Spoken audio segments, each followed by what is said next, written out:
Hello everyone, welcome back to the channel. Today I'm going to show you how I did a one light setup and made use of the sunset to get a shot that looked almost like a two light setup.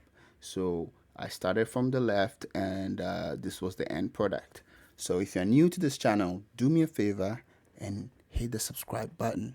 It goes a long way to help a brother out. Alright, so we're about to get started. So when you want to use an off-camera flash, the very first thing you need to do is to take off the trigger or turn it completely off on your camera. So when I set up my light, I turn the trigger completely off, and then I measure the ambience. So I want to determine how the back is gonna look. And remember, these places are not going to be affected by your flash. Your flash is not going to make it that far back there. Your flash stays right on your subject and maybe a little bit on the floor if you don't have a grid. So set your ambience and leave it alone. You can make minor changes when it gets darker, but pretty much set your ambience and leave it alone. In this situation, another factor I had to consider was the sunset. And you can see the light on the side of her face. I had to make sure that this light was not blown out. And so, I mean, just from experience, I picked up pretty fast shutter speed. And, within a few clicks, I determined that 1 over 2,500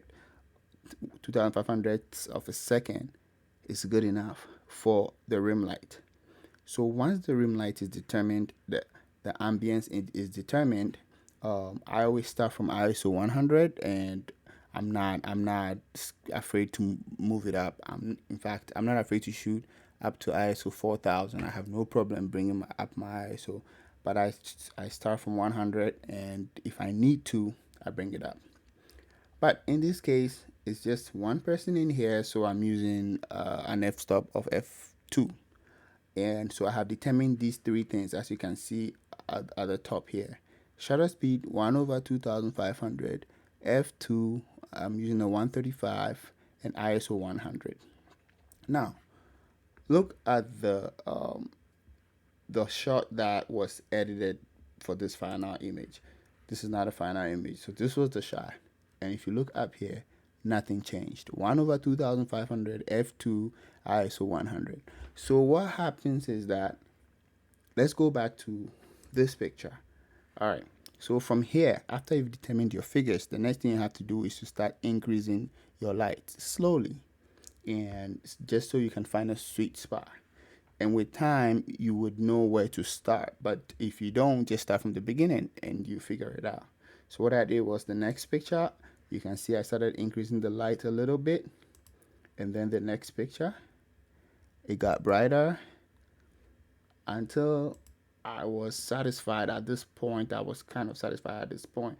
But I didn't want this shadow right here. So inverse square law, I asked her to step back a little bit so that the light will engulf her face a little bit more instead of the sharp fall off.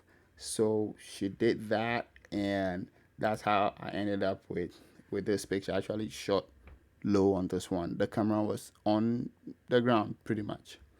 All right. So this was the shot that I picked to edit, and this was the final edit in Lightroom. This is what it looked like, the final edit in Lightroom. All I did was remove the light and adjust the colors a little bit, and I did a little bit of a spot removal on the face. There wasn't much to remove anyway. So, and then this is the final image in Photoshop, where I did a little bit more color correction and skin retouch. That's it.